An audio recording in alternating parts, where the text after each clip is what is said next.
Puji syukur Tuhan kita hadir sekali lagi dan saya pribadi sungguh bahagia ada bersama Bapak Ibu di dalam perjuangan kami ini kursus teologi dasar ini yang seperti Saudara Renggi sudah ungkapkan akan cukup panjang dan kami punya kebanggaan ditemani oleh Bapak Ibu.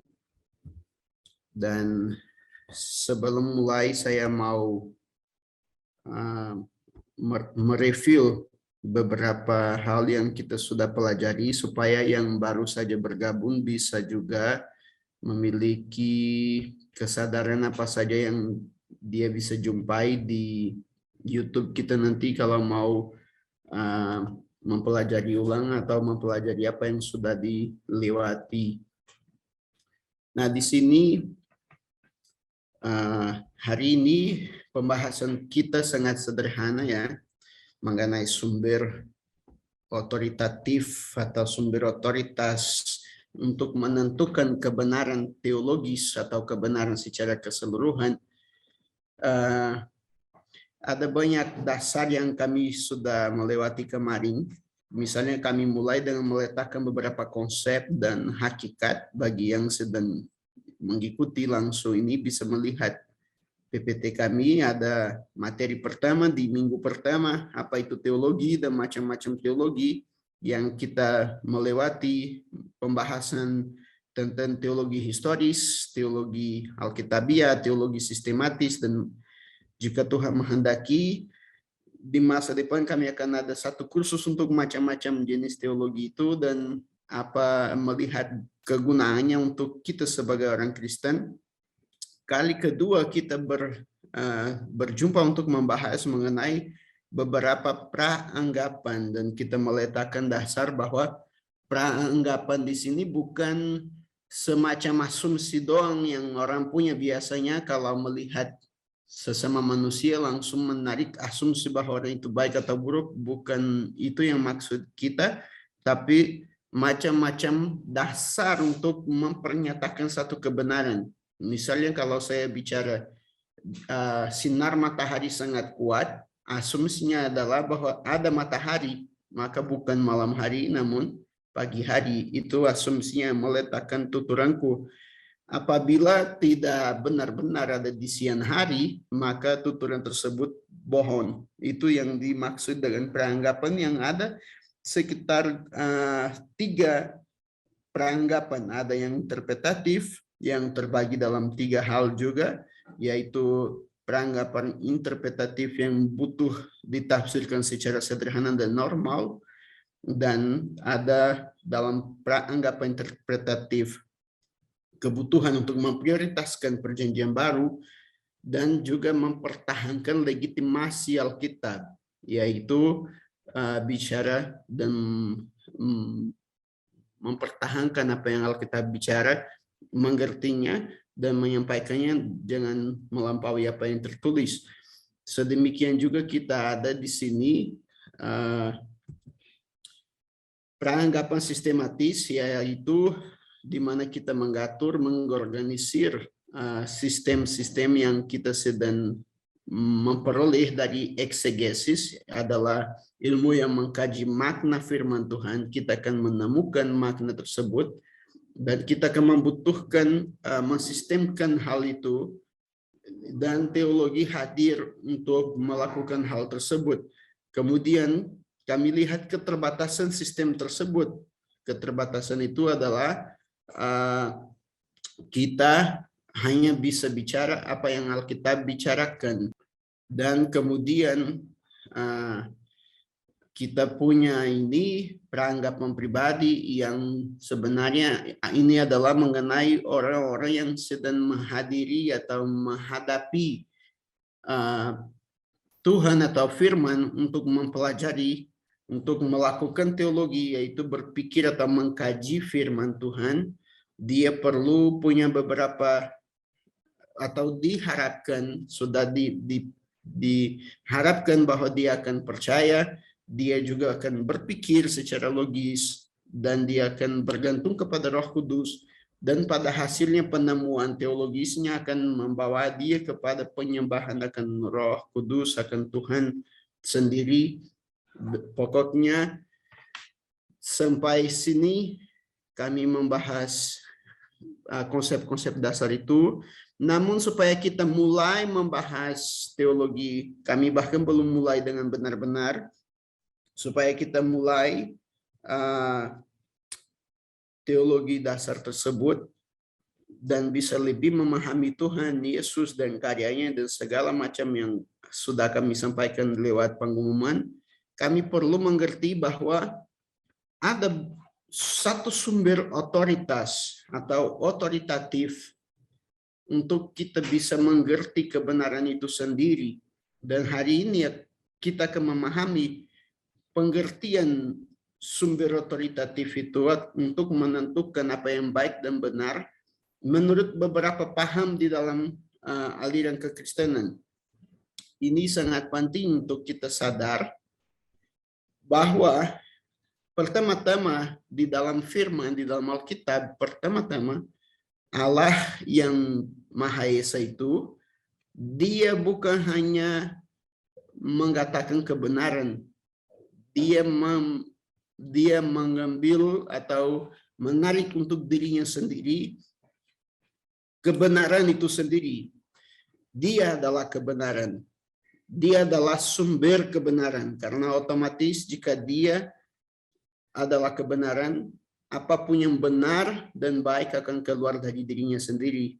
Dan itu yang membuat Allah sendiri sebagai sumber otoritatif, yang maksudnya dia yang punya otoritas, dia yang punya kuasa untuk menentukan apa yang baik dan benar. Dan saya harap di sini sudah tidak begitu membingungkan saudara-saudari dan sudah bisa membuka pemahaman apa yang kita akan membuka wawasan terhadap apa yang kita akan bahas di pendahuluan ini, yang keempat. Maka kita perlu memikirkan begini.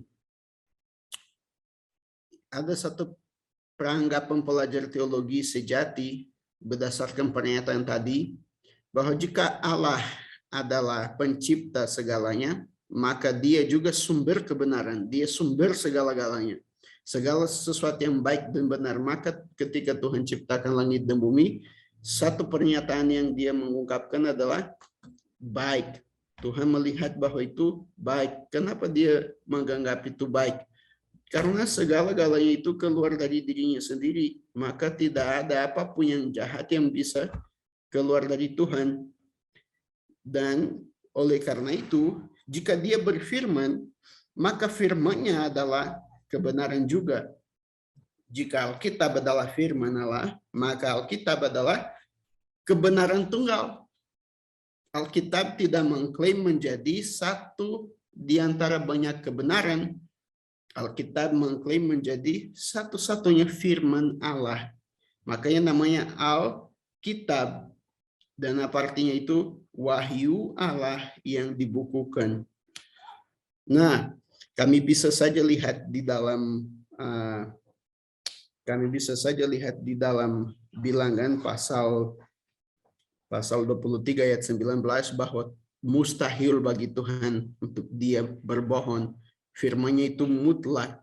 Dan di Ibrani 6 ayat 18 bicara bahwa tidak pernah berubah rencana dia, apa yang dia janjikan dan ungkapkan. Tuhan tidak pernah berubah maksudnya. Oleh karena itu, kami meletakkan dasar tersebut. Perlu ketahui bahwa kesulitan bagi terutama teologi Kristen yang kita sedang bahas saat ini adalah bahwa ada bermacam-macam cara untuk kita mengerti otoritas Allah dan menginterpretasikan hal tersebut. Di sini aliran-aliran kekristenan akan punya beberapa tafsiran pribadi dan kami perlu mengenal hal itu. Yang pertama-tama teologi liberal, perlu Bapak Ibu ketahui dari awal bahwa teologi liberal ini sungguh bahaya dan sesat. Maka kita perlu tahu bagaimana mereka menafsirkan dan menentukan siapa atau apa sumber kebenaran itu supaya kita tidak jatuh di dalam kesalahan yang sama. Sumber otoritas menurut kaum liberal, dalam teologi liberal tersebut Alkitab dilepaskan. Mereka mulai satu usaha atau satu upaya untuk mereformulasi iman Kristen. Mereka mulai lihat yang kita bilang sebagai ortodoksi atau konservatif, bahwa mereka percaya Tuhan seperti kita bilang tadi sebagai satu-satunya sumber kebenaran, dan otomatis Alkitab, karena Alkitab yang diwahyukan Tuhan untuk kita, mereka mulai mempertanyakan apakah Alkitab ini tidak terlalu kuno untuk kita benar-benar buta percaya kepada Dia, dan mulai memakai ilmu-ilmu yang ada pada saat itu yang mulai lahir, dan menggunakan itu di samping Alkitab untuk mencari kebenaran tersebut, bahkan mempertanyakan kesahihan Alkitab itu. Maka mereka melepaskan Alkitab dengan menganggap pengalaman pribadi seseorang sebagai sumber otoritatif untuk menentukan kebenaran berdasarkan 3 hal: akal budi, perasaan, dan hati nurani manusia. Dengan kata lain, mereka keluar dari sumber yang sebenarnya, dari Tuhan pencipta segala-galanya, kepada makhluk yang menciptakan. Satu hal yang menghancurkan paham ini, karena mereka menggunakan antropologi dan psikologi sebagai akar dari penentuan kebenaran mereka. Otomatis ada beberapa hal yang terjadi. Mereka menganggap bahwa manusia itu baik pada hakikatnya. Namun firman bicara sebaliknya. Firman bicara bahwa justru manusia itu jahat sejak dari kecilnya. Tapi mari kita melihat bersama-sama masing-masing dari aspek yang teologi liberal menganggap sebagai sumber atau cara manusia mencapai kebenaran tentang Tuhan itu dan bisa berhubungan dengan Dia, punya persekutuan pribadi. Pertama, akal budi, dan di satu aspek tidak salah Bapak Ibu, karena misalnya saya pribadi orang Brasil ini bisa berkomunikasi dengan Bapak Ibu karena kita punya akal budi di mana saya bisa mengintrospek dan secara kognitif memperoleh bahasa Indonesia, berbicara kepada Bapak Ibu melalui media ini, dan melalui akal budi kita menerima dan transfer kebenaran. Dengan demikian, yang muncul di dalam teologi liberal adalah satu kritisisme sangat tinggi terhadap firman, karena di mana akal budi manusia tidak mengerti sesuatu, maka bagi mereka hal itu bisa dilepaskan, bisa diabaikan. Dengan demikian, beda dari konsep tradisional bahwa akal budi memang dipakai, tapi harus diterangkan oleh Roh Kudus karena kami sudah jatuh di dalam dosa. Justru di dalam teologi liberal ini, akal budi punya otonomi. Kalau tidak masuk akal bagi saya, bukan saya menganggap saya gagal, tapi justru saya menganggap firman yang gagal. Lalu saya bisa abaikan dan mencari jawaban di dalam agama lain, di dalam penjelasan yang lain yang tidak ada di dalam Alkitab, bisa di dalam budaya juga. Maka di dalam hal ini bagi kaum liberal, akal budi, perasaan, dan budaya pun menentukan kebenaran dan bisa menjadi senjata untuk membenarkan persepsi seseorang mengenai Tuhan itu sendiri. Yang kedua, yang kita bisa sadari di sini, bukan yang kedua, tapi yang kita bisa sadari di sini adalah bahwa teologi ini menjadi sangat subjektif, yang berarti setiap pribadi, setiap manusia bisa menciptakan kebenarannya sendiri dan memiliki cara pribadi untuk mendekati Tuhan, dan berasumsi bahwa manusia sendiri itu menjadi sumber yang dari apa yang baik dan benar menurut pandangan atau perasaan pribadi, dan tidak lagi bergantung kepada otoritas lain di luar dirinya sendiri. Kepada Tuhan pun tidak, kepada Alkitab pun tidak bergantung lagi.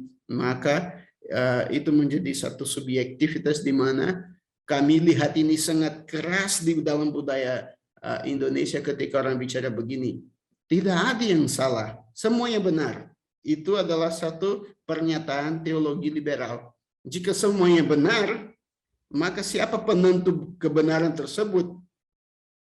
Dirinya sendiri, bukan lagi firman. Maka saya baca Alkitab bukan lagi untuk menemukan kebenaran tentang Tuhan dan apa yang Dia mau kepada saya.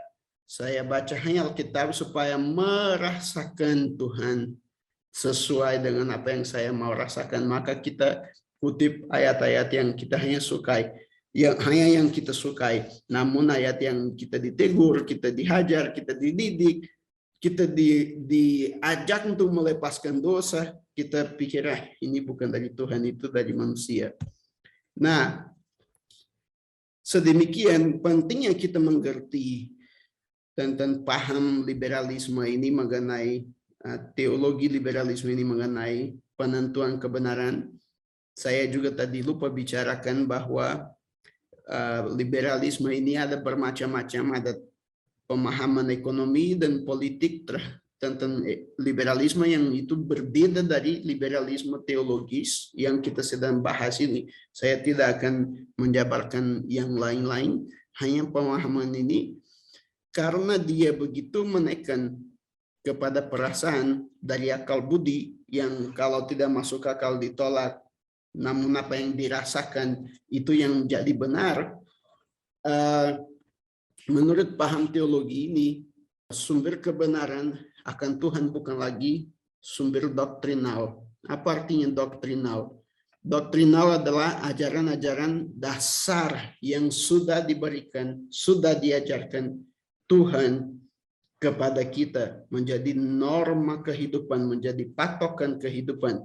Mereka bilang itu tidak bagus, itu terlalu beku, itu sudah lampau, kita perlu lihat apa yang kita rasakan dari Tuhan, dan Tuhan akan mendekati secara pribadi masing-masing, dan apa yang dirasakan dalam persepsi pribadi seseorang itu yang menentukan kebenaran, sehingga bisa saja saya menyangkal beberapa ajaran dasar iman Kristen, bahkan Allah Tritunggal itu sendiri, bahkan pun pembaptisan, atau apapun yang saya rasa perlu dilepaskan karena saya pribadi yang penentu kebenaran, saya lepaskan saja. Nah, senjata-senjata liberalisme ini untuk menentukan atau menemukan kebenaran di dalam satu aspek antropologis dan psikologis. Apa itu antropologis? Karena manusia sendiri yang bisa menentukan berdasarkan manusia dan pengalamannya, dan psikologis karena dia pergi ke jiwa manusia itu. Kalau dia rasa senang, dia akan merasakan Tuhan. Kalau dia rasa damai, dia akan merasakan Tuhan. Kalau dia tidak menangis, dia tidak merasakan Tuhan. Maka di zaman ini kami melihat itu dalam pola ibadah jemaat. Jika saudara perhatikan foto-foto itu dengan lampu-lampu dan satu suasana, satu lagu yang membuat kita rasakan sesuatu. Kalau tidak, kebanyakan orang itu pergi karena tidak merasakan Tuhan menurut mereka. Yang maksudnya adalah perasaan saya tidak tersentuh dan merasakan Tuhan, dan perasaan saya tersentuh itu dua hal yang berbeda, sangat berbeda. Dan menjadi patokan kebenaran kalau saya tidak punya satu rasa tertentu yang kemudian melahirkan teologi rasa, ya, saya tidak menemukan Tuhan, dan itu tidak benar, ya, karena jika Tuhan ada, hanya melalui perasaan kita akan menjadi manusia yang paling fana, karena perasaan kita pun tidak stabil. Jadi Tuhan menurut perasaan kita itu akan tidak stabil juga, dan di situ dia melegitimasi atau mengabsahkan pengalaman rohani antar agama juga, karena itu liberalisme ini memfasilitasikan ekumenisme dan segala macam karena dia lahir dari satu praktik membandingkan agama-agama Dan mereka mulai melihat pada satu aspek bahwa semua agama mengacu kepada satu pokok kebenaran menurut mereka, yaitu membuat kebaikan, hal-hal yang etis, hal-hal yang pada intinya itu baik bagi manusia. Maka mereka juga tidak melihat kesalahan mengambil pengalaman pribadi dari pengalaman agamawi atau religius yang datang dari hal lain selain dari firman. Dan itu kenapa kaum liberal mereka sangat oikumene, karena mereka mengakui bahwa pada intinya yang agama-agama semua mau itu satu macam kebaikan. Dan lahir pernyataan yang kita banyak dengar di Indonesia ini, pada intinya semua agama sama. Dalam kebenaran pada kenyataan tidak sama-sama sekali. Dan misalnya kekristenan tidak pernah mau supaya kita menjadi orang-orang baik. Tuhan menuntut kita menjadi kudus. Itu ada di atas segala kebaikan, karena tidak bergantung lagi bagi kemampuan manusiawi kita, tapi bagi apa yang Kristus lakukan. Ketika Tuhan menuntut untuk kita menjadi kudus, Dia menuntut supaya kita tetap di dalam Yesus, karena hanya Dia satu-satunya yang kudus. Dan menghancurkan segala macam pernyataan teologi liberal ini. Dan yang ketiga, poin yang ketiga dari pokok penentuan kebenaran paham liberal ini adalah hati nurani manusia, yang berarti semacam perasaan hati yang murni, yang sedalam-dalamnya, yang kami panggil itu juga sebagai kodrat. Dia melihat pada aspek di dalam manusia bahwa semua manusia mau jadi baik, sempurna, dan mereka menganggap bahwa manusia itu benar-benar baik, maka hati nuraninya bisa menentukan satu kebenaran. Namun kami bisa lihat bahwa Tuhan pribadi sudah bersaksi bahwa manusia itu jahat, dan segala pikiran hatinya itu hanya cenderung kepada kejahatan. Dan dalam hal tersebut, paham liberalisme ini akan mengambil naluri moral yang paling hakiki di dalam manusia, di dalam jiwa manusia, untuk menjadi semacam otoritas. Dan kodrat manusia adalah sumber kebenaran rohani. Manusia pada intinya baik. Alkitab itu hanya produk dari akal manusia mengenai Allah, manusia, dan dunia. Maka dia tidak begitu diperlukan, karena pada intinya itu bukan sesuatu ilahi, tapi sesuatu manusiawi mengenai persepsi mereka tentang Tuhan, dirinya sendiri, dan dunia. Oke, mari kita lanjut ke pemahaman yang kedua terkait penentuan sumber kebenaran itu, otoritas untuk menentukan kebenaran, yaitu neo-ortodoksi. Saya perlu kembali di sini, neo-ortodoksi atau neo-ortodoks. Ya, jangan Bapak Ibu membingungkan dengan gereja ortodoks, ya, yang terbagi dari gereja Katolik, ya. Ortodoks di sini maksudnya konservatif, dan orang-orang yang memegang kepada ajaran-ajaran dasar Alkitabiah ataupun ajaran-ajaran dasar agamanya sendiri. Karena kami akan lihat bahwa neo-ortodoks ini adalah satu jawaban melawan liberalisme, namun mereka tetap liberal, ya, sehingga bahkan susah memisahkan antara mereka. Kenapa? Karena sumber otoritas menurut paham neo-ortodoks ini yang dimulai dengan Karl Barth, saya bahkan tidak menyebutkan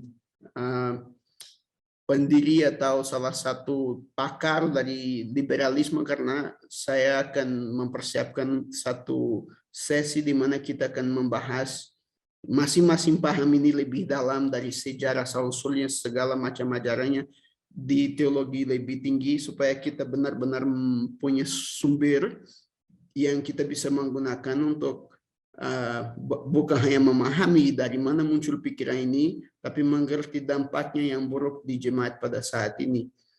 Di pemahaman neo-ortodoks, sumber otoritas sudah berubah.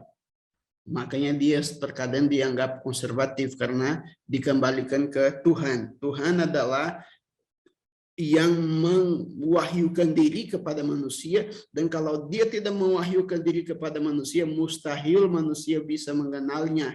Maka sudah mulai membenarkan segala-galanya karena Allah menyatakan diri kepada manusia. Maka Allah adalah sumber kebenaran. Alkitab bukan firman Tuhan, mulai gagal di sini. Menurut mereka, Alkitab bukan firman Tuhan, tetapi mengacu kepada firman. Kalau Bapak Ibu yang sedang menyimak PPT ini bisa lihat bahwa firman ketika mengacu kepada Alkitab punya F kecil, dan firman kedua ada F besar, maksudnya Yesus. Jadi menurut pemahaman neo-ortodoks ini, Alkitab menggambarkan Yesus, maka kita baca Alkitab untuk menemukan Yesus. Apapun di luar situ yang tidak membawa Yesus itu fana, tidak diperlukan, dan Alkitab bisa gagal menurut mereka. Kalau menurut pemahaman tadi liberalisme, mereka sudah anggap Alkitab itu salah dari awal karena itu manusiawi. Namun merupakan satu kontradiksi besar antara mereka, ya, karena jika Alkitab itu manusiawi dan mereka menganggap manusia itu baik, kenapa Alkitab itu tidak baik juga, ya? Dan di pemahaman neo-ortodoks ini, mereka memakai Kristus sebagai wahyu paling sempurna dan yang benar yang ditemukan di dalam Alkitab. Maka kami benar-benar bisa diselamatkan atau akan mengenal kebenaran dengan memiliki Kristus sebagai patokan gaya hidup Yesus. Apapun yang Yesus katakan itu yang benar. Kita bisa melihat refleks dari pemahaman ini dalam Alkitab yang punya huruf merah, ya. Pemahaman di belakang itu adalah pemahaman ini, bahwa hanya yang Yesus katakan di dalam Alkitab itu yang firman Tuhan, itu yang merupakan firman Tuhan. Selain itu, apa saja yang lain itu manusiawi dan tidak berguna. Jadi perhatikan bahwa pada intinya mereka menyangkal Alkitab dan sama saja tidak begitu berbeda dari pemahaman liberalisme. Hanya berbeda karena di liberalisme manusia sendiri dengan perasaannya, akal budinya, dan kodratnya menentukan kebenaran. Di sini kebenaran yang datang dari Tuhan. Itu saja. Sumber otoritas mengenai ortodoks ini sangat membagikan dua pihak, ya. Ada objektivitas yang maksudnya sesuatu yang sangat di luar kita yang bisa diamati dengan konkret, itu Tuhan sendiri, dan dinalar melalui subjektivitas, yaitu manusia. Manusia bisa memikirkan dan menemukan dan menilai Alkitab yang adalah sumber perantara itu untuk menemukan Kristus. Umpamanya Alkitab itu seperti satu jagung yang berkulit. Untuk menemukan butir-butir jagung, kita harus melepaskan kulit itu semua. Jadi bagi mereka segala sesuatu yang dianggap budaya dan semacam seperti itu yang ada di dalam Alkitab, itu adalah kulit-kulit yang harus dilepaskan sampai kita menemukan Yesus di dalam Alkitab itu. Dan kami bisa melihat juga masih ada pemahaman konservatif mengenai penentuan kebenaran, sumber kebenaran di dalam teologi. Sumber otoritas menurut teologi konservatif sudah berubah speknya, karena di sini kami melihat bahwa kebenaran itu objektif, apa yang artinya itu sesuai keadaan yang sebenarnya tanpa dipengaruhi pendapat atau pandangan pribadi, yang maksudnya bahwa jika Tuhan itu ada, yang benar-benar ada, maka dia adalah sumber, bukan kami, bukan pendapat kami tentang Tuhan di pandangan-pandangan sebelumnya, tetapi masih memerlukan saya memiliki satu persepsi, satu pendapat tentang Tuhan, dan itulah yang akan disebut kebenaran. Kalau di sini Tuhan sendiri adalah kebenaran, dia sendiri mewahyukan diri secara progresif di dalam firman-Nya, maka saya akan mengerti, mengenal dia. Dan itu aspek eksternal juga, objektif dan eksternal, yang artinya apa? Tuhan adalah sumber dan dia bukan bagian dariku, dia bukan akal budiku, dia adalah sumber kebenaran yang ada di luar diri manusia dan tidak bergantung kepada manusia. Itu yang disebut transenden. Apapun kemampuan manusia tidak mampu benar-benar mengerti pribadi Tuhan. Jangan membingungkan dengan maksud Tuhan, tapi tidak mengerti pribadi Tuhan karena dia ada di luar manusia sendiri. Dia bukan manusia, dia bukan alam semesta, dia sang pencipta manusia dan alam semesta, dan dia ada di luar semua itu karena dia satu pribadi yang untuk dikenalnya dia harus mewahyukan diri kepada kita, dan dia buat hal tersebut atas kemauannya sendiri, tidak bergantung kepada kemampuan kami, tapi memampukan kami mengerti dia dan mengenal dia. Dalam teologi Katolik konservatif, dan perlu saya katakan bahwa teologi sumber otoritas teologi konservatif bisa dibagi dua ya, pemahaman Katolik konservatif, dan di sini saya tidak akan menilai siapa yang benar, siapa yang salah, hanya memberikan informasi kepada Bapak Ibu bahwa di dalam paham konservatif ada pemahaman Katolik dan ada pemahaman Protestan. Di dalam pemahaman di dalam pemahaman Katolik, sumber otoritas itu ada beberapa hal yang menjadi sumber. Pertama, gereja pribadi adalah sumber tertinggi otoritas karena dia yang akan menentukan atau menafsirkan Alkitab. Jadi semua orang bisa punya akses kepada Alkitab di dalam gereja Katolik, namun penafsirannya dilakukan oleh gereja. Gereja yang menentukan apa yang sedang dikatakan Alkitab itu. Jadi Alkitab dianggap satu sumber. Setara dengan Alkitab dipakai juga tradisi-tradisi, ucapan-ucapan tokoh-tokoh sejarah gereja atau bapak-bapak gereja, atau tulisan-tulisan yang dianggap berharga lain disetarakan dengan Alkitab yang menjadi sebagai sumber wahyu setara dengan Alkitab. Bahkan di dalam konsili, kalau Paus berkhotbah, itu juga dianggap sumber otoritas. Kenapa? Karena wajib diterapkan. Jadi perkataan Paus pun akan menjadi satu sumber otoritas. Jadi bagi konservatif Katolik, mereka mengakui keempat hal ini sebagai sumber otoritas untuk kehidupan seseorang percaya. Dan bagi teologi Protestan konservatif, adanya satu sumber otoritas, yaitu Alkitab. Berdasarkan paham bahwa jika Tuhan ada dan dia mau mengungkapkan diri kepada manusia, dia berfirman, dan kalau dia berfirman, firman-Nya yaitu Alkitab adalah kebenaran itu sendiri. Makanya Yesus bicara apa? Kuduskan mereka di dalam kebenaran. Firman-Mu adalah kebenaran. Dan di sana Yesus tidak sedang bicara mengenai dirinya sendiri, namun mengenai Alkitab. Dan itu kenapa di dalam paham Protestan konservatif, firman adalah sumber otoritas tertinggi sola scriptura. Namun ada beberapa kekeliruan karena Protestan itu beragam ya.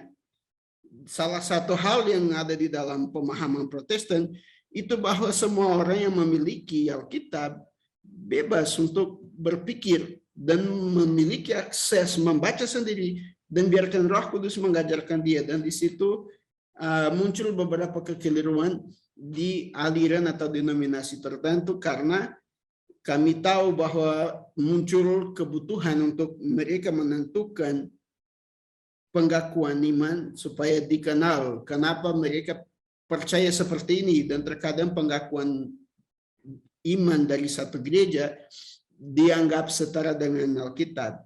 Dalam teorinya tidak, dalam prakteknya ya, karena tidak bisa diubah, makanya muncul perpecahan gereja ABC. Kalau satu gereja baptis tiba-tiba orang bahasa roh di situ, dia sudah diusir membentuk gereja baru menjadi Pentakosta.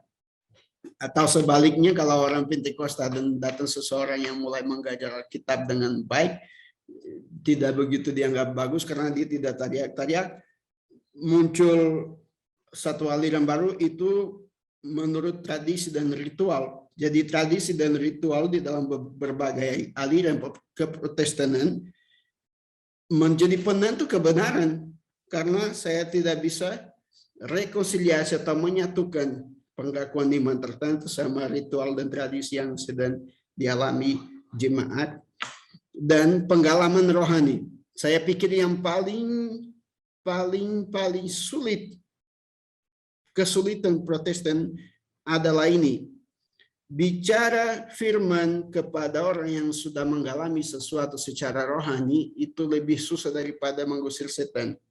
Karena pengalaman rohaninya itu menjadi perisai percakapan. Seakan-akan dia lebih manusia daripada kita atau lebih kudus, sudah semacam dewa, sehingga kalau kita bicara prinsip kebenaran, dia tidak mau tahu. Pokoknya dia sudah pergi ke neraka, dia sudah pergi ke tiga yang ke surga, surga yang ketiga, dia sudah mengalami sesuatu yang orang lain tidak mengalami, maka dia menjadi semacam orang Kristen yang maha dewa. Itu yang paling buruk, karena sebenarnya jika Alkitab adalah sumber kebenaran kita satu-satunya, maka Alkitab yang akan menentukan bahkan pengalaman rohani kita. Dan apapun yang tidak ada di dalam Alkitab, pengalaman tersebut tidak lolos sebagai satu pengalaman yang benar. Dan bagi banyak orang ketika bicara seperti ini, mereka seakan-akan membatalkan pengalaman rohani. Jangan, karena justru di dalam firman kita melihat pengalaman-pengalaman rohani yang kita tidak pernah alami atau terbayangkan, yang maksudnya bahwa itu sah karena ada di dalam sumber kebenaran tersebut, dan kita perlu mencari, memiliki, mencicipi Tuhan, pengalaman pribadi dengan Dia, bukan menghalangi atau membatalkan pengalaman rohani karena satu dua orang tidak punya penguasaan diri dan kesederhanaan sama rendah hati untuk mengekspresikan pengalaman rohaninya tanpa menjatuhkan atau memisahkan jemaat. Sedemikian, di sini kami perlu mengingatkan beberapa aspek dari maksud Tuhan, karena kita sedang mencari kebenaran. Ada tiga paham ini, dan salahnya dari paham-paham ini termasuk konservatif adalah karena mereka membingungkan maksud Tuhan dengan Tuhan itu sendiri. Misalnya, keluasan maksud Tuhan adalah seluruh Alkitab dari Kejadian sampai Wahyu. Itu keluasan maksud Tuhan. Doktrin-doktrin kita harus berakar di dalam Alkitab itu secara utuh. Apapun yang melampaui itu sudah bukan dari Tuhan, termasuk pengalaman rohani. Firman bicara bahwa jika datang satu malaikat pun dan memberitakan satu Injil yang lain, terkutuklah dia. Dan saya lihat itu terjadi di Kisah Para Rasul pasal 10, ketika Cornelius melihat satu malaikat yang suruh dia pergi memanggil Petrus untuk Petrus memberitakan Injil kepada dia. Jadi malaikat itu tidak bisa punya hak untuk memberitakan Injil. Dia panggil Rasul Petrus untuk beritakan, dan bukan Petrus yang menyelamatkan orang itu, tapi Injil yang dia sampaikan. Lihat bagaimana Tuhan punya satu macam struktur penyampaian proklamasi kebenaran itu ya. Jadi segala yang diwahyukan mengenai Tuhan ada di dalam firman, dan menurut itu yang kita harus paham bahwa jika diwahyukan di situ, jika ada di dalam firman Tuhan semua wahyu yang kita perlukan, nah itu sumber kita untuk mengenal Dia. Dan jangan membingungkan ya, Tuhan itu kekal. Firman-Nya juga kekal, namun kami akan habiskan seumur hidup kita di surga, kekekalan kita di surga untuk mengenal Tuhan. Firman-Nya tidak. kita sangat mungkin mengenal firman secara utuh dan maksud Tuhan dengan jelas, dengan terbatas sesuai kemampuan kita, sehingga kita bisa menghidupinya. Dan di dalam maksud Tuhan itu, di dalam firman-Nya itu, ada dua hal yang penting. Ada fakta atau sumber historis, dan ada maksud atau doktrin. Ketika Paulus bicara di 1 Korintus 15 ayat 3-4, sebab yang sangat penting telah kusampaikan kepadamu, yaitu apa yang telah kuterima sendiri, ialah bahwa Kristus telah mati karena dosa kita sesuai dengan kitab suci, bahwa ia telah dikuburkan, bahwa ia telah dibangkitkan pada hari ketiga sesuai dengan kitab suci. Kalau saudara-saudari memperhatikan, saya menjadikan kuning bagian karena dosa-dosa kita. Itu maksud dari kejadian historis. Sisanya di sini adalah historis, adalah fakta. Dia terima satu fakta, dia meneruskan satu fakta, dan apa fakta itu? Bahwa Yesus Kristus mati, ia telah dikuburkan, ia telah dibangkitkan pada hari ketiga. Menurut apa? Ada sumbernya, ada kitab suci, bisa diuji, bisa dibaca kembali. Itu fakta historis. Namun maksudnya dari kejadian tersebut, yang maksudnya maksud teologis adalah karena dosa kita. Maka di dalam maksud Tuhan ada dua fakta ini. Kalau kita memisahkan, hanya mengambil fakta historis, pada intinya memang Alkitab tidak akan berarti apa-apa pada kita, karena itu satu kejadian yang terjadi 2000 tahun lalu dan tidak punya sangkut paut dengan saya. Tapi kalau maksud di sini adalah karena dosa kita, kita di situ termasuk pembaca, termasuk saya. Maka Alkitab sangat relevan dan fakta yang terjadi 2000 tahun lalu mencakupi hidup saya dan saya bisa diselamatkan. Kemudian aspek kedua dari maksud Tuhan adalah bahwa maksud Tuhan tidak infinite. Allah adalah infinite, kekal, dan kita akan menghabiskan kekekalan dengan mengenalnya. Namun maksud Tuhan bagi kita memiliki awal, tengah, dan akhir. Kenapa? Kita mulai di Kejadian sampai Wahyu. Itulah wahyu atau maksud Tuhan yang jelas. Seluruh pernyataan Alkitabiah yang menunjukkan kegunaan atau apa yang Tuhan lakukan, karakternya dan segalanya, untuk kita mengenalnya dan punya persekutuan pribadi dengan Dia. Maksud Tuhan merupakan suatu absolut, sesuatu yang absolut, yang mutlak. Bagi Tuhan segalanya adalah ya, tidak, tidak. Baik atau jahat. Tidak ada relatifnya. Oh, abu-abu ya. Mungkin ini benar, semuanya benar. Tidak. Kalau semuanya benar, semuanya juga salah. Maka bagi Tuhan, tidak mengikuti teori dan filosofi manusiawi yang sangat relatif. Itu sangat penting. Kenapa? Karena kita harus melihat dunia dari perspektif kebenaran Tuhan, yaitu Alkitab. Jadi penentu kebenaran bagi orang percaya bukan psikologi, filosofi, dan apapun yang lain, tapi Alkitab itu sendiri. Maka jika seseorang mau menghancurkan iman Kristen, dia mulai dengan meragukan Alkitab. Karena Alkitab adalah kacamata kita untuk menafsirkan dan hidup di dalam dunia. Aspek yang berikutnya dari maksud Tuhan adalah bahwa tidak pernah berubah. Itu tetap seperti di Ibrani 6 ayat 17 bicara, dia tidak pernah berubah. Maksudnya kehendak Tuhan berbeda dengan kehendak orang kafir ataupun nasihat ya. Kalau kita baca di Mazmur 1, kita akan melihat bahwa ada satu manusia yang tidak berdiri, tidak duduk, dan tidak berjalan di nasihat orang fasik. Namun dia merenungkan firman siang dan malam. Apa artinya itu? Dia tidak akan ikuti kehendak orang-orang yang tidak mengenal Tuhan. Dia tidak akan mengikuti psikologi, filsafat.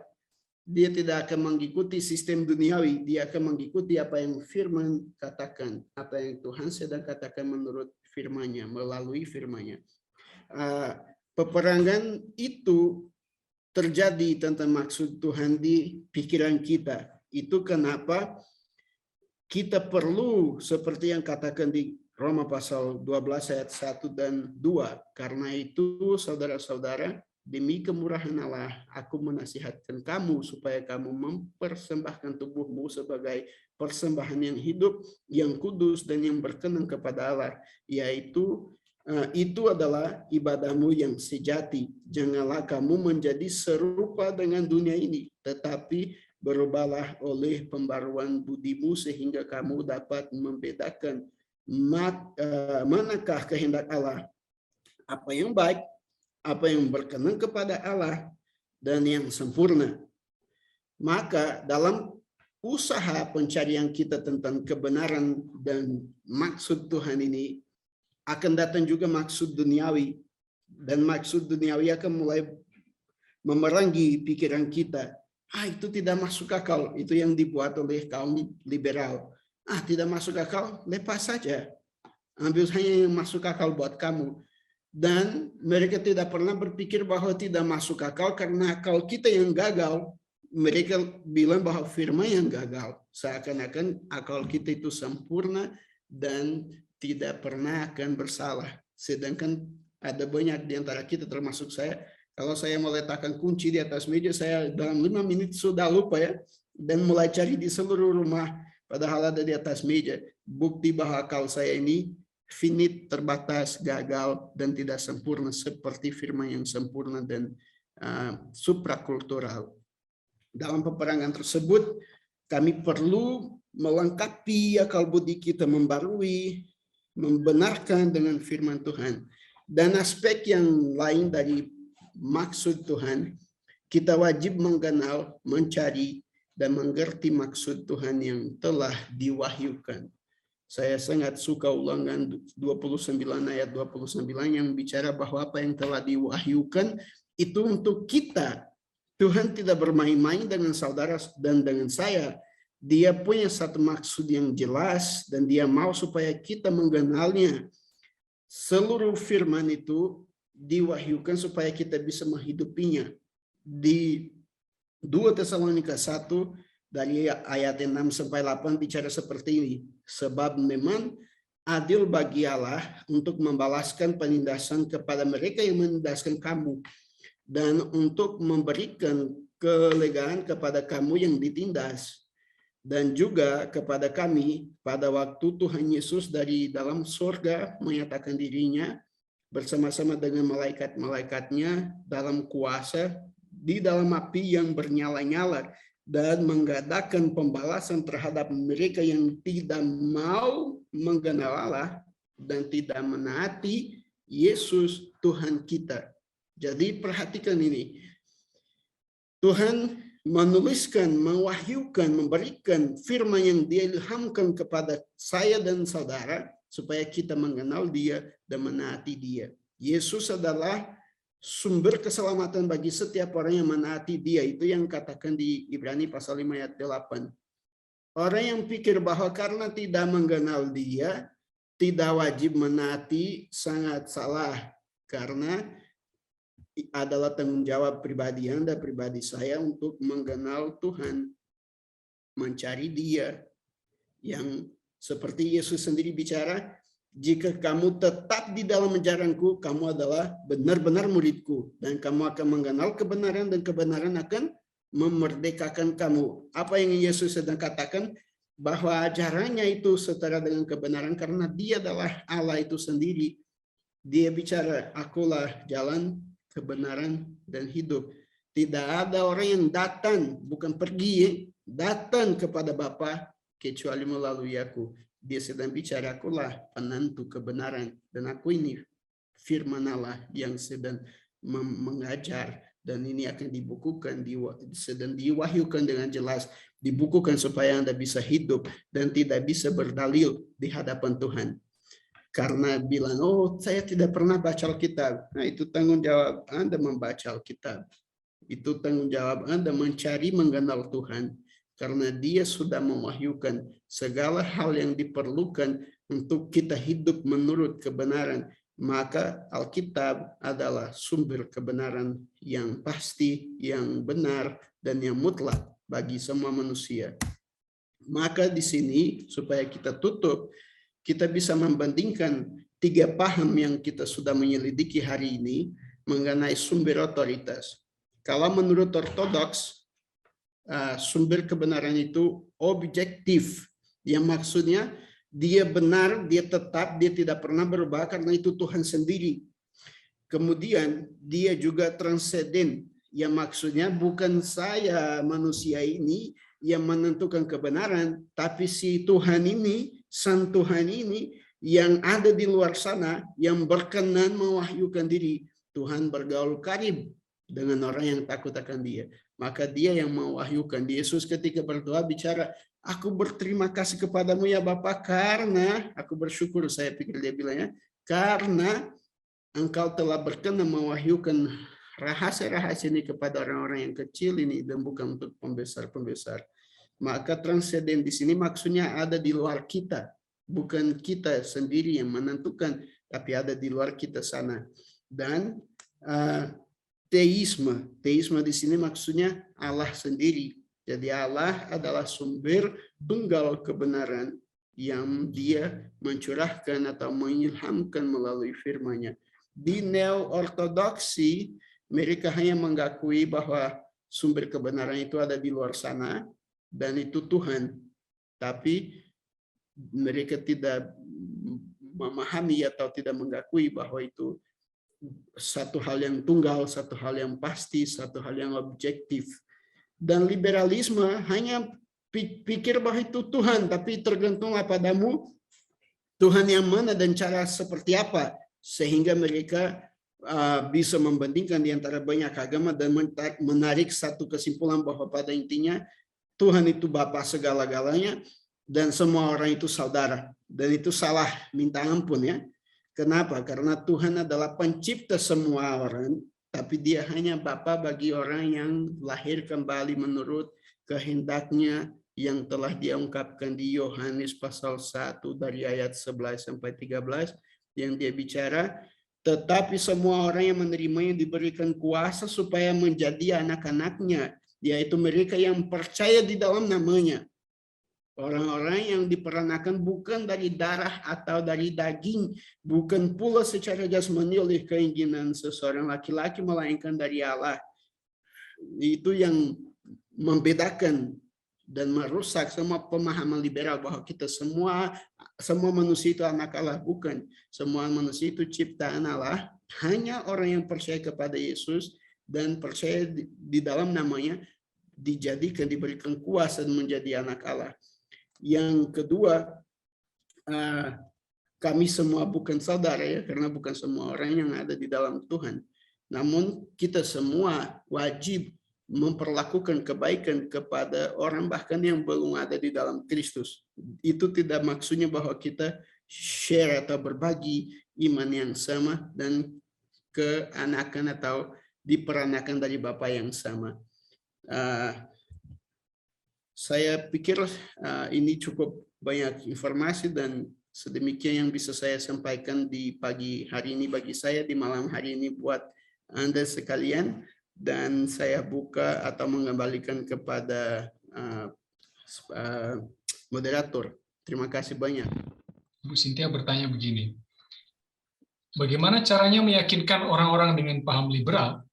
Kita perlu menyatakan kepada manusia itu berdasarkan kasih bahwa dia berdosa dan salah dan perlu bertobat. Dengan demikian kita menentukan, mengacukan dia sumber kebenaran, mengenal kebenaran, dan kebenaran akan memerdekakan kamu. Jadi mau tidak mau pembicaraan itu akan dimulai dengan menarik orang itu kepada sumber kebenaran. Kalau kami tidak punya Alkitab sebagai titik berangkat, tentu saja percakapan itu tidak bisa terjadi karena dia akan tetap punya asumsi pribadi dan pikirannya yang bermacam-macam berdasarkan pribadinya dan teori-teori duniawi yang tidak punya akar dan ujungnya. Saya mau bertanya Pak, tadi Bapak mengatakan, statement Bapak mengatakan bahwa kalau kita bicara tentang orang rohani itu agak kesulitan kita. Nah, daripada orang yang kerasukan setan begitu ya. Jadi Di sini saya mau pengen tahu bagaimana cara kita seorang hamba Tuhan menghadapi orang-orang seperti itu, sehingga mereka harus percaya bahwa mereka adalah anak-anak Allah yang sudah percaya kepada Yesus Kristus, beriman kepada Yesus Kristus, itu harus hidup taat kepada Kristus, bukan lagi kayak hukum Taurat. Nah, ini bagaimana kita menjelaskan bagi mereka. Lalu yang kedua, Pak, mengenai tadi Bapak menyinggung bahwa tentang Tuhan itu kekal, firman itu kekal. Jadi saya mau tanyakan di sini bahwa Allah kita itu Allah berpribadi, 3 pribadi, Allah Tritunggal. Jadi Allah kita itu Allah yang roh adanya. Jadi ketika dia menjelma menjadi manusia, otomatis di sana dia mati. Nah, apakah Allah itu mati?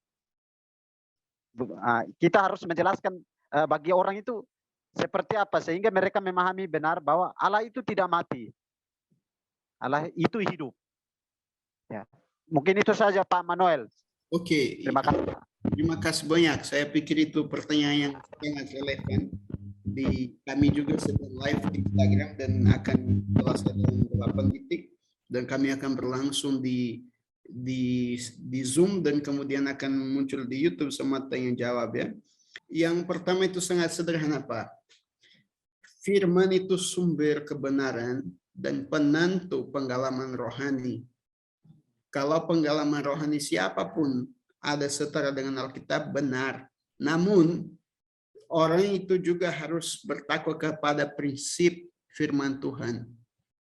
Prinsip itu suprakultural dan tidak terbatas bagi siapapun yang merasa dirinya rohani, dia tetap harus mengikuti prinsip firman Tuhan. Bukan karena Paulus pergi di surga ketiga, ketujuh, bahwa dia bisa melakukan atau mengajarkan sesuatu yang tidak ada di dalam firman itu.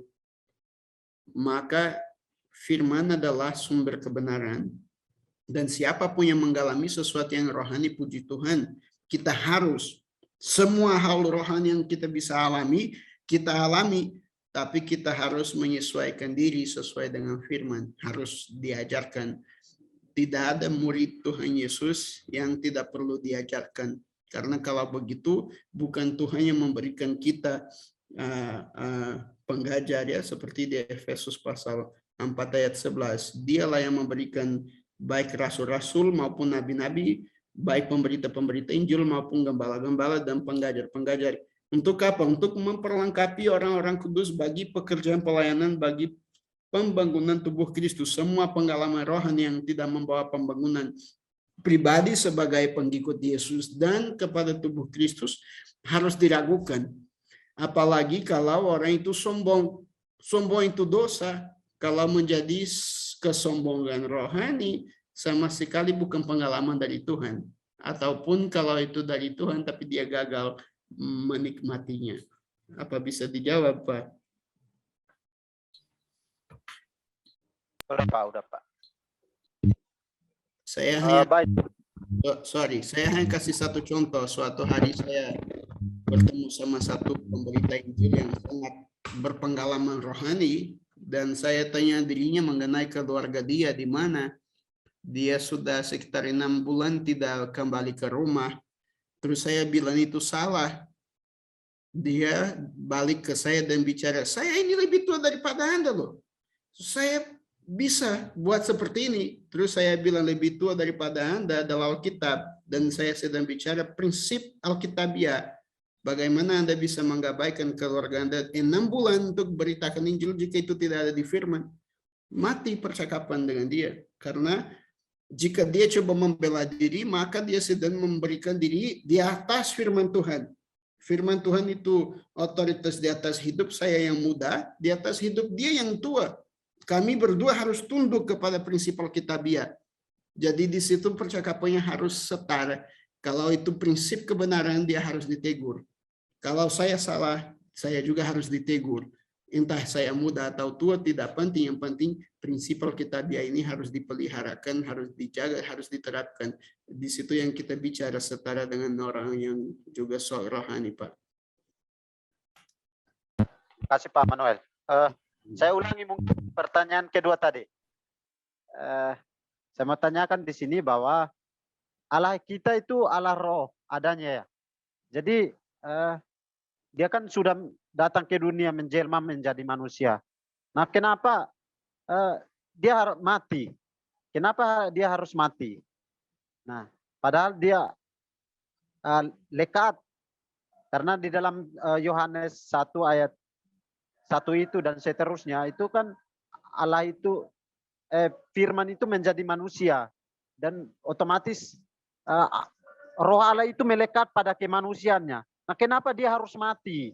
Janjinya buat kita sebagai orang percaya, sehingga kita percaya bahwa Allah kita itu mati, tapi dia hidup juga. Ada orang beranggapan bahwa kok Allah kalian mati? Kok Allah kok bisa mati sih? Bisa. Nah, bagaimana mereka? Iya, oke. Coba pertama kita jawab aspek pertama dari pertanyaan Bapak. Kenapa dia harus mati? Karena itu ada hubungan dengan rencana agung Allah. Yang Tuhan mau di Roma pasal ini tidak ada di agama lain, maka mereka juga tidak bisa mengerti maksud Tuhan. Di Roma pasal 8 ayat 29, dia bicara seperti ini. Sebab semua orang yang dipilihnya dari semula, mereka juga ditentukannya dari semula untuk menjadi serupa dengan anaknya, supaya anaknya itu menjadi yang sulung di antara banyak saudara. Jadi yang Tuhan mau pada awalnya, sebelum dunia dijadikan, adalah memiliki satu keluarga serupa dengan Tuhan sendiri, dengan Tuhan Yesus. Karena mereka gagal, kita berdosa, supaya menanggapi rencananya itu, Tuhan datang sebagai manusia karena orang yang berdosa dia harus mati. Karena kita semua layak dibuang ke neraka, seharusnya dihukum mati, Yesus mengambil rupa manusiawi supaya dia membayar dosa-dosa kita. Dan itu yang dibilang di dalam firman, itu sebabnya maka dalam segala hal dia harus disamakan dengan saudara-saudaranya, supaya ia menjadi imam besar yang menaruh belas kasihan dan yang setia kepada Allah untuk mendamaikan dosa seluruh bangsa. Sebab oleh karena ia sendiri telah menderita karena percobaan, maka ia dapat menolong mereka yang dicobai. Dan di pasal yang sama ini bilang bahwa karena anak-anak itu adalah anak-anak dari darah dan daging, maka ia juga menjadi sama dengan mereka, mendapat bagian dalam keadaan mereka, supaya oleh kematiannya ia memusnahkan dia, yaitu iblis yang berkuasa atas maut. Ini di Ibrani pasal 2 dari ayat 14 sampai 18. Kita akan melihat bahwa tindakan Yesus menjadi manusia itu supaya dia bisa menggenapi rencana Bapa, yaitu memiliki satu keluarga yang serupa dan gambar dengan Yesus Kristus itu sendiri. Itu hal pertama. Kenapa dia harus jadi manusia? Karena dia tidak malu memanggil kita saudara. Sebelum dunia dijadikan, Yesus adalah anak Allah yang tunggal. Ketika dia memutuskan menciptakan kita, dia menjadi anak Allah yang sulung. Karena dia mau memiliki satu keluarga rohani yang luar biasa itu. Nah, ketika dia mengambil rupa dengan manusia, dia tidak berhenti menjadi Allah sama sekali. Namun yang kita harus mengerti bahwa di kayu salib tersebut itu, ketika Yesus Kristus, dan ini saya bertanggung jawab penuh untuk interpretasi saya ini, bahwa ketika Yesus Kristus berkeluh kesah bilang, Eloi, Eloi, lama sabachthani, dia sedang mengalami saatnya di mana Trinitas itu dipecahkan pertama kali di kekekalan itu, sehingga Yesus manusia dan Allah mati sebagai manusia dan Allah yang tidak bersalah, yang tidak berdosa. Kenapa dia bisa mati? Karena dia sedang menanggung dosa saudara-saudaranya. Maka karena dosa dia mati, tapi bukan dosa dia, dosa kita. Seperti yang dikatakan di Yesaya pasal 53, Allah berkenan bahwa dia mati karena dia sedang menanggung dosa-dosa kita. Oleh karena bilur-bilurnya kita disembuhkan, kita dipulihkan dari dosa. Dan yang buat dia mati di situ adalah dia menempatkan, dia memberikan hidupnya sebagai korban bagi kita. Maka dia mati.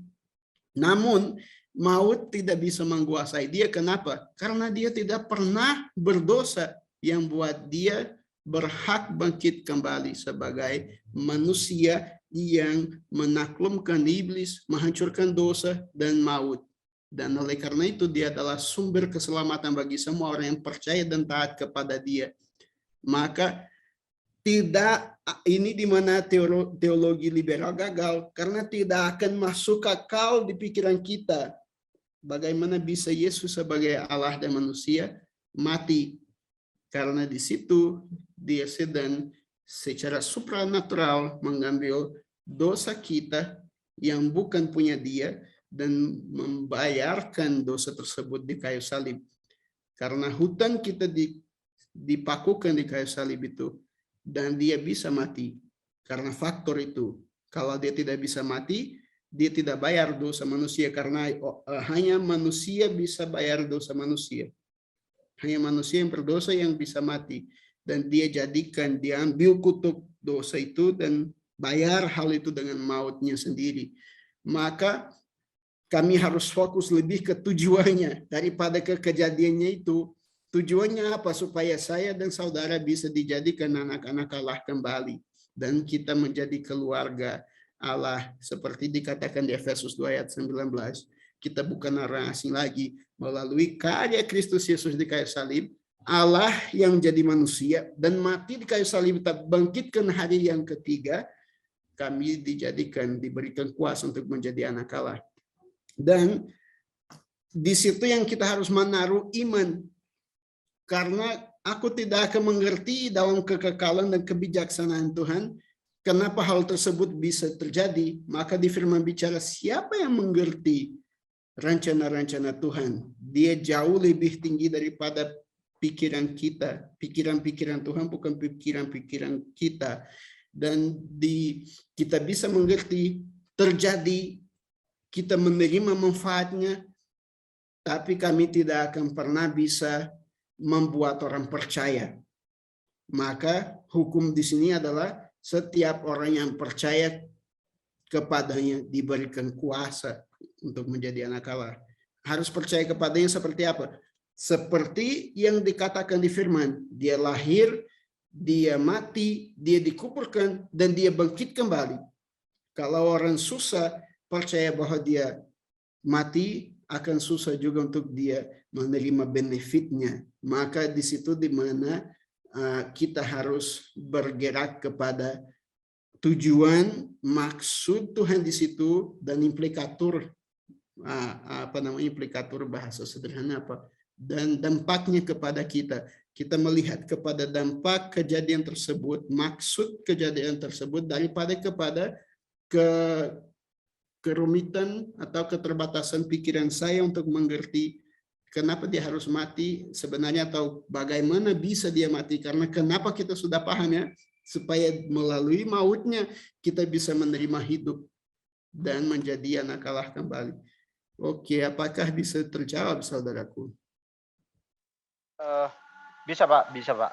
Tapi saya masih bingung itu, waktu Yesus berdoa kepada Allah yang terakhir kali, ya Bapa, ke dalam tanganmu kuserahkan tubuh dan nyaku. Seakan-akan dia berdoa ke Allah lagi. Nah itu sangat masih membingungkan saya. Apa maksud dan tujuan perkataan Yesus itu? Ya, seperti yang dia katakan itu. Karena saudara harus mengingat, dan saya bukan meremehkan pertanyaan saudara, itu sangat penting pertanyaan itu ya. Tapi saudara harus mengingat bahwa Allah Tritunggal itu 3 pribadi yang berbeda-beda, namun esensinya sama. Jadi ketika Yesus Allah anak ini menyerahkan diri kepada Allah Bapa, tidak maksudnya bahwa itu orang yang sama, mereka orang yang berbeda, namun satu.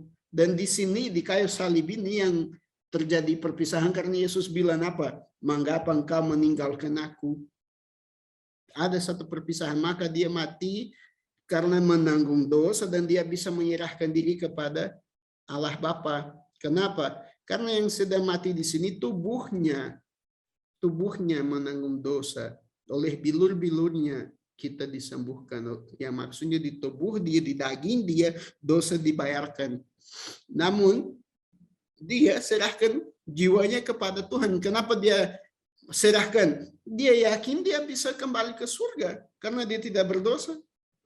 Orang yang pergi ke neraka adalah orang yang berdosa. Yesus turun ke neraka menurut firman hanya untuk memberitakan Injil kepada orang yang tidak percaya kepada dia, ya. Untuk bilang ini, ya, saya menang, kalian tidak percaya kepadaku bahwa saya akan menang. Saya bisa menang atas dosa, dan dia menang, dia mengalahkan. Maka yang saudara harus perhatikan di situ detail dari firman itu. Mengapa engkau meninggalkan aku? Dan tentu saja ada yang bisa memberikan penjelasan bahkan lebih memuaskan karena keterbatasan bahasa saya juga membuka untuk saudara yang mau komentar di situ. Saya rasa itu penting. Namun ada satu tanda kutip di sini. Ini pertanyaan untuk pembahasan ketika kita bicara tentang Yesus dan karyanya. Jadi kalau saudara bisa tulis itu dan simpan pertanyaan itu akan sangat bagus. Saat ini belum saatnya. Terima kasih. Tuhan berkati. Terima kasih Pak Daud atas pertanyaannya dan diskusi yang menarik. Baik, jadi ini dari tadi ada Ibu Yusnida sudah angkat tangan, jadi sebelum Ibu Ratna dan Bapak Karis dijawab oleh Bapak Manuel, silahkan Ibu Yusnida sampaikan pertanyaannya. Ya, terima kasih waktu yang diberikan kepada saya. Ini sebuah sebuah keadaan ini ya yang mungkin berulang-ulang ya di antara kita sesama hamba Tuhan. Saya mengalami ini mungkin ketika pelayanan tahun 2019 dan saya baru juga mengalami kembali. Apakah ini mungkin sebuah teologi atau sebuah doktrin? Betul-betul saya ditegur untuk tidak menyebut nama Allah lagi. Apakah ini cuma sekedar ekstrimnya dia atau memang apakah ini memang sesuatu kebenaran yang seperti tadi Pak Manuel sampaikan tentang kebenaran dari segi sudut pandang setiap orang yang berbeda-beda ya Pak ya.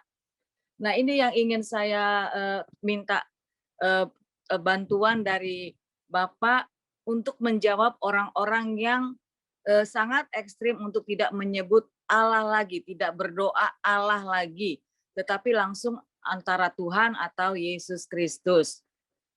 Ini yang menjadi pertanyaan saya, tetapi barusan juga keterangan-keterangan yang baru diberikan barusan, mungkin ini ada hubungannya tentang Trinitatis ya Pak ya.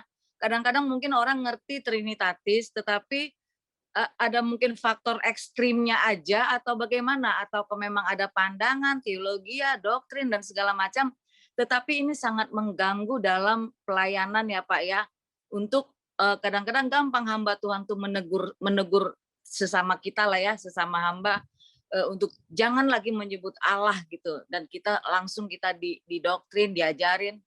Ini Pak yang sangat-sangat viral dan sangat-sangat tren terus menerus dan tak hilang. Ini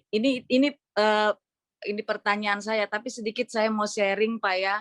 Saya pernah diberi pembekalan oleh seorang hamba Tuhan dari Manado, Bapak Bobby, mengenai kalimat Eloi Eloi lama sabachthani. Sebenarnya Tuhan Yesus pada saat itu berbicara, dia tidak menengadahkan ke atas kepada Allah, tetapi dia waktu itu tertuju kepada orang yang di depannya, yaitu ya Maria dan beberapa perempuan-perempuan yang masih ada di bawah kaki salib Yesus ya. Nah itu katanya Eloi Eloi itu sebenarnya Tapi mungkin ada beberapa pandangan boleh-boleh saja, sah-sah saja. Tetapi ada yang saya sangat diingatkan bahwa itu adalah kalimat Esther ketika dalam pergumulannya akhirnya memang menjadi viral atau tren sampai pada saat ini ya, kalau di sana ya, bahwa ketika kita mengalami pergumulan, yaitu Eloi Eloi lama sabatani, Esther menjadi pemenang. Jadi ibaratnya mungkin pada saat Yesus mengatakan itu tujuannya ya habis gelap terbitlah terang. Seperti semacam itulah guru kami mengajarkan tentang kalimat itu. Kemudian kemarin menjelang Paskah itu kami dapat pembekalan itu. Terima kasih. Kembali ke pertanyaan saya, Pak Manuel, saya sangat ingin sekali mendapatkan jawaban yang tepat sekali tentang tidak menyebut Allah itu. Kita mulai dari penambahan Ibu yang terakhir ini. Pertama, Yesus sedang menggenapi Mazmur 71 ayat 11 yang dia katakan seperti ini. Dan berkata, Allah telah meninggalkan dia. Dan di Mazmur 71 ini, kami akan lihat bahwa yang Yesus 71, mohon maaf, saya pikir itu Mazmur 22 ayat 1. Allahku, Allahku, mengapa engkau meninggalkan aku? Aku berseru tetap engkau tetap jauh dan tidak menolong aku. Jadi ini menarik karena Mazmur 22 ini adalah semua tentang proses penyaliban Yesus itu ya. Jadi saya menghargai saja pendapat semua orang dan Bapak Guru Ibu, saya rasa menarik, tapi tidak ada sumber kecuali dia sedang lihat di bahasa asli dan ada sesuatu di sana yang bicara itu. Setahu saya di bahasa asli pun tidak ada konotasinya bahwa Yesus lihat ke bawah ya, karena dia sedang berseru kepada Tuhan, tidak masuk akal dia lihat ke bawah, karena memang dia sedang bergumul tentang rasa mati itu. Dan lihat bahwa dia sedang menanggung sesuatu yang sangat berat bagi dia dan menggenapi Mazmur 22. Nanti Ibu bisa baca Mazmur 22, itu sangat luar biasa. Terkait dengan penggunaan kata Allah, itu satu aliran yang muncul di Indonesia yang sangat kuat, saya kurang tahu dari mana. Mereka mulai belajar bahasa Ibrani, bahasa Yunani, bahkan di Alkitab mereka mulai menggunakan kata-kata Ibrani. Seakan-akan bahasa Ibrani dan bahasa Yunani itu maha suci. Namun, di zaman Yesus saja, kami punya bukti di dalam firman bahwa Yesus pun telah bicara Latin, Aram, Ibrani, Yunani, dan lihat bahwa kehendak Tuhan adalah supaya firman-Nya sudah disampaikan di dalam berbagai bahasa. Yesus sendiri sempat beritakan Injil kepada orang Yunani yang dibawa oleh Filipus atau Filipi. Dan itu menarik, itu satu semangat untuk memulihkan, tapi mereka malah kembali mencampurkan iman Kristen dengan unsur-unsur Yudais. Dan mulai coba memisahkan antara kata Allah dan yang datang dari bahasa Arab untuk tidak digunakan oleh orang Kristen di Indonesia. Masalahnya adalah secara linguistik kata Allah tersebut bukan lagi Allah yang sama yang dibicara di bahasa Arab. Kenapa? Karena sekali bahasa Indonesia membakukan kata Allah itu sebagai kata bahasa Indonesia itu sendiri, menyerap, kata tersebut digunakan sesuai kebutuhan bahasa Indonesia. Tidak lagi sama artinya dengan bahasa Arab. Kenapa? Karena pada penutur bahasa Indonesia, Allah itu punya konsep yang berbeda. Bahasa Indonesia menyerap banyak kata dari bahasa yang lain. Tapi di dalam proses penyerapan itu ada beberapa prosedur yang terjadi. Sebagai seorang linguistik, saya bisa bilang ke Ibu, Bapak, bahwa ada penyempitan makna dan ada perluasan makna. Karena kita orang beragama yang sangat kuat di Indonesia, maka kata Allah tersebut sah saja dipakai karena dia sedang melambangkan Allah yang diucapkan agama masing-masing. Untuk orang Buddha akan menjadi perspektif orang Buddha, bagi orang Kristen perspektif orang Kristen. Itu bahasa Indonesia yang sah, yang baku, yang resmi bagi menyebutkan nama Tuhan di dalam bahasa Indonesia adalah Allah. Bagi orang yang sangat puritan, sangat dia mau memisahkan betul antara Kristen dan Muslim, dia akan coba bilang, oh Allah itu datang dari bahasa Arab, itu dipakai oleh orang Kristen. Tapi kalau begitu, kita hampir tidak akan bicara apa-apa di Indonesia. Misalnya sekolah datang dari bahasa Portugis. Yang kata sekolah diambil, diserap, diganti jadi sekolah. Kata lain yang kita pakai kebanyakan datang dari bahasa Melayu. Tinggal apa jadi? Kami tidak akan bicara sama sekali, orang Indonesia akan hilang gudang kata mereka ya, karena bahasa kita ini bahasa yang dibentuk dalam proses komersil. Maka dia menyerap banyak kata-kata dan membakukan itu sebagai struktur dalam bahasanya sendiri. Kami tidak bisa se-ekstremis seperti itu dan coba melupakan sejarah pembentukan bahasa kita dan coba menyamar penggunaan Allah untuk orang Muslim dengan Allah untuk orang Kristen. Itu menunjukkan bukan seorang yang murni percaya, tapi seorang yang masih punya kelemahan dalam pendidikan. Dan kita perlu sabar terhadap paham seperti itu, karena mau tidak mau, di firman bicara bahwa kita harus meniru Tuhan Yesus, dan Yesus bicara di sini ya, Allahku, Allahku, mengapa engkau meninggalkan aku? Jadi aku tetap bisa berdoa bicara Allah sama saja, karena itu bahasa Indonesia yang sah dan tidak ada lagi sangkut paut dengan Allah sama dengan bahasa Arab yang dipakai di sana. Di dalam teori linguistik ada sesuatu antara tuturan itu dan lambang yang kita sedang representasikan dengan kata kita. Jadi bagi kita sebagai orang Kristen, saya akan coba menuliskan di sini ya. Coba kita pikir ini satu pohon ya. Saya akan taruh di sini. Kalau Ibu bisa lihat ini satu pohon. Terus kita bicara pohon tersebut, dia pergi di pikiran kita sini. Saya akan kotakkan ini. Di pikiran ini ada satu representasi yang kita menggartikan di pikiran kita, terus keluar di ujaran sini. Yang keluar di ujaran ini adalah yang saya punya di pikiran saya. Maka saya bisa bicara kadera, yang bagi orang Maluku itu satu spesies kursi, satu macam kursi, tapi bagi saya orang Portugis, orang Brasil, kadera berarti berbeda. Jadi yang saya artikan dengan kata yang sama, bukan hal yang sama. Maka sama dengan pohon. Mungkin pohon bagi orang Indonesia punya konotasi dan ciri-ciri karakteristik yang berbeda daripada pohon yang ada di pikiran saya. Sama dengan nama Allah.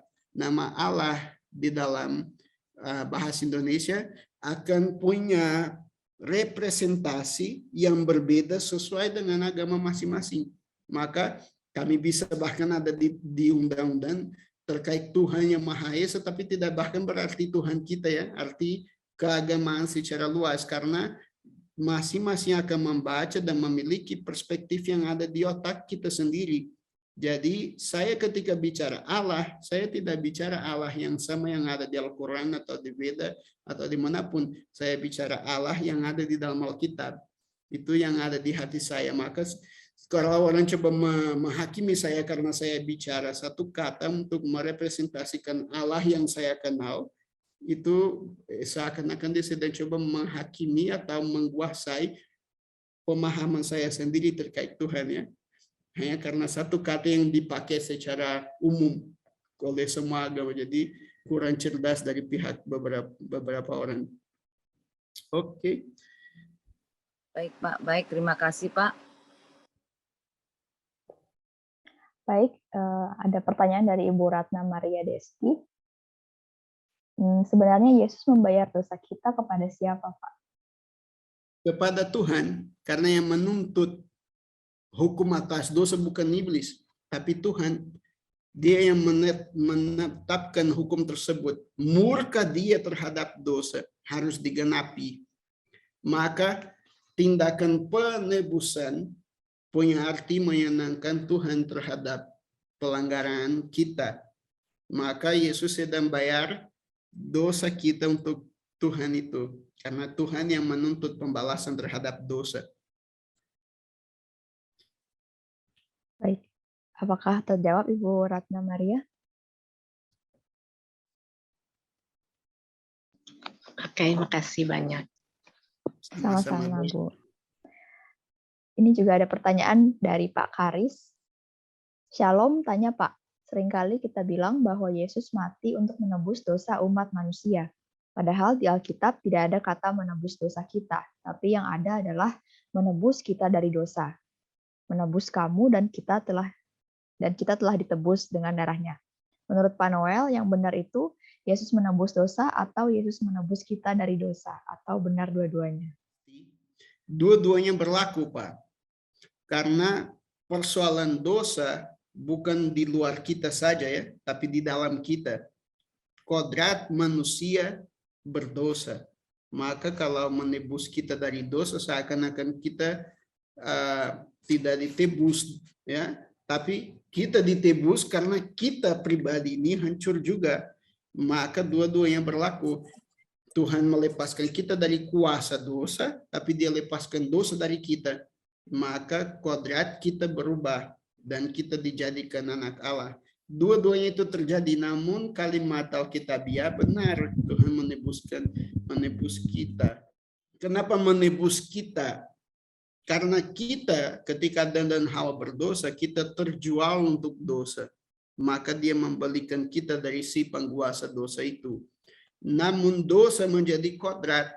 Yang membedakan anak Allah dan anak iblis adalah dosa itu. Semua orang yang berdosa dia adalah anak iblis. Supaya kita digantikan kodratnya, kita harus dibeli dari dosa dari iblis dan juga dilepaskan dosa dari kita.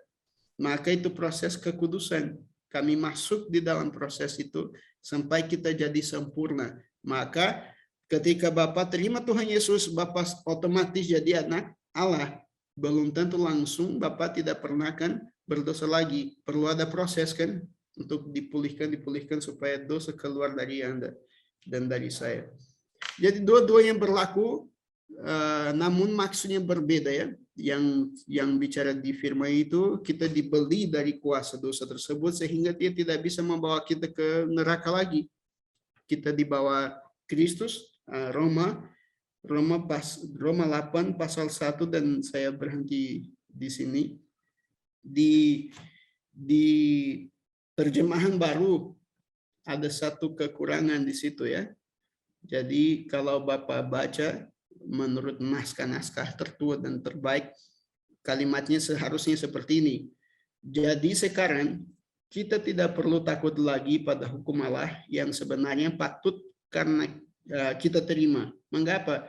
Karena kita sudah bersatu dengan Kristus Yesus, artinya kita tidak lagi hidup menurut naluri yang berdosa, tetapi taat kepada pimpinan Roh Allah. Bagian kedua ini tidak ada di TB, namun ada di Alkitab literal dan Alkitab yang bernaskar pada teks Bizantinus, dan menurut saya ini yang terbaik.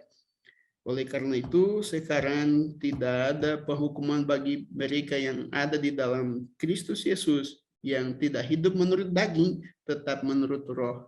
Ini perbedaannya, kita ditaruh di dalam Roh Kudus, dan Roh Kudus dalam kita supaya kita tidak ada di bawah penghukuman.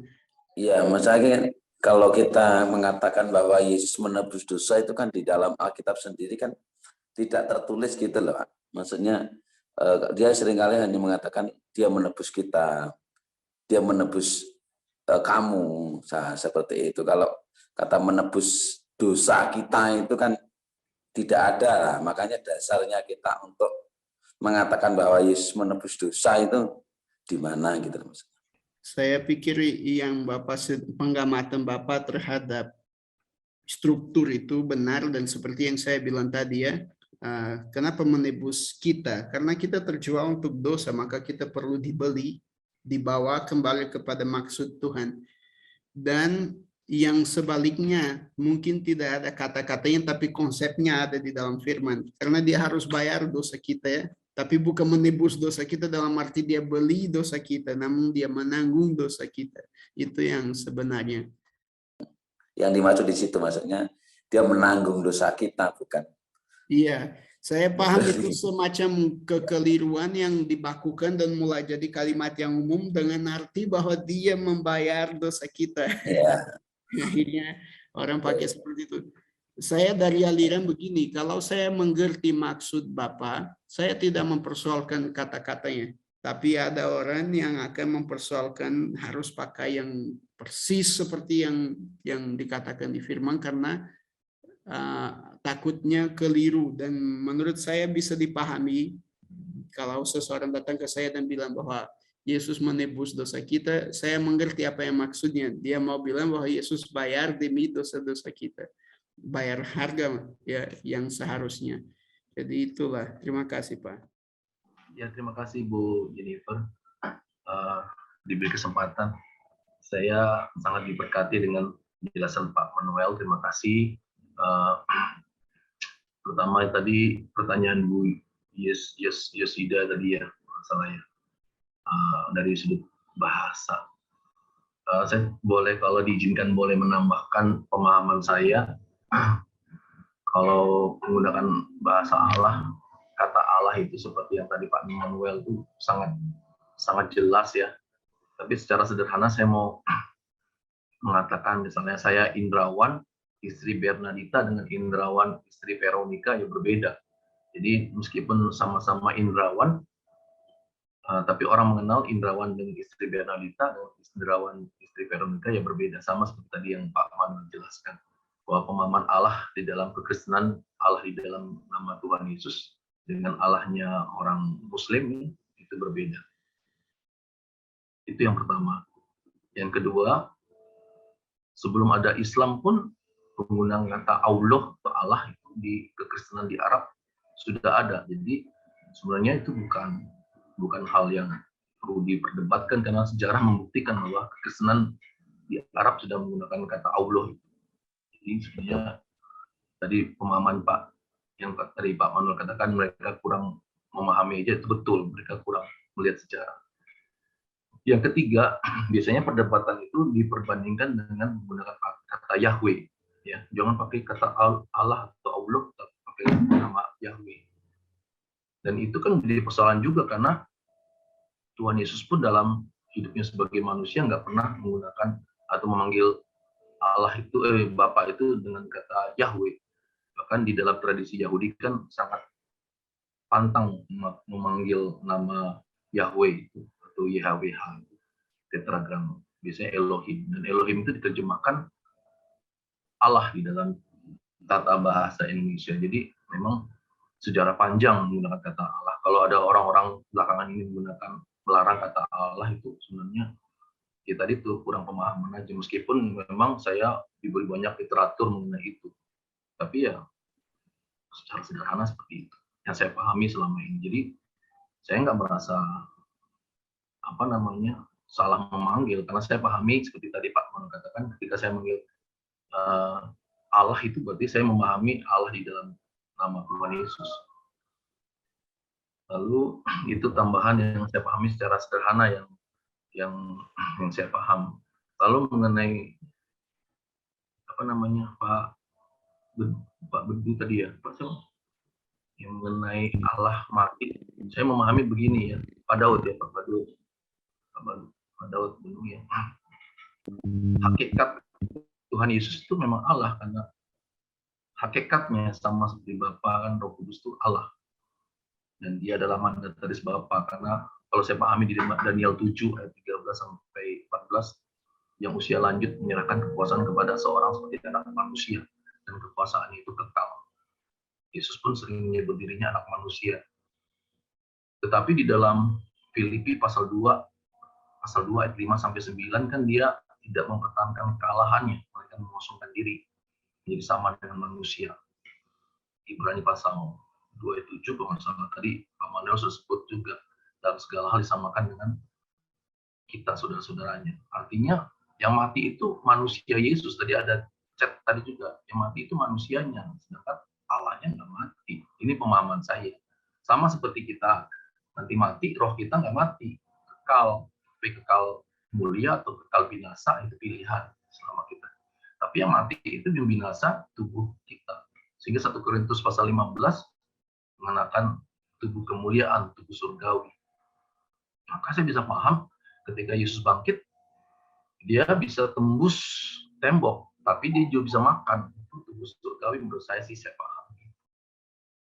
Nah, ketika ia bangkit menang atas maut, itu di Matius pasal 28 ayat 18, kekuasaan dikembalikan kepadaku telah diserahkan segala kuasa atas surga dan bumi. Dan kalau kita lihat di Wahyu, dia punya tahta Tuhan Yesus dan tahta Bapa. Jadi saya pahami yang mati itu bukan Allahnya, Allah kekal, roh itu roh. Tapi yang mati itu manusianya, dan manusia yang suci, maka layak untuk menebus dosa manusia. Head to head menurut saya. Itu yang saya pahami, sehingga saya nggak terlalu pusing. Saudara kita mengatakan, Allah mati. Allah nggak mati. Yang mati manusia. Firman itu nggak mati. Firman itu kekal. Yang mati itu manusia. Dan manusia itu yang menebus pekerjaan kita. Adam pertama jatuh dalam dosa, Adam kedua yang menyelamatkan. Itu yang saya pahami. Nah, pertanyaan untuk Pak Manuel, kalau boleh saya bertanya, Pak, ini mengenai pemahaman Tritunggal, Pak. Ya kan, kalau Tritunggal, Pak, kenapa di kitab Wahyu itu tahta itu hanya ada 2, tahta Bapa dan tahta Tuhan Yesus, nggak ada tahta Roh Kudus.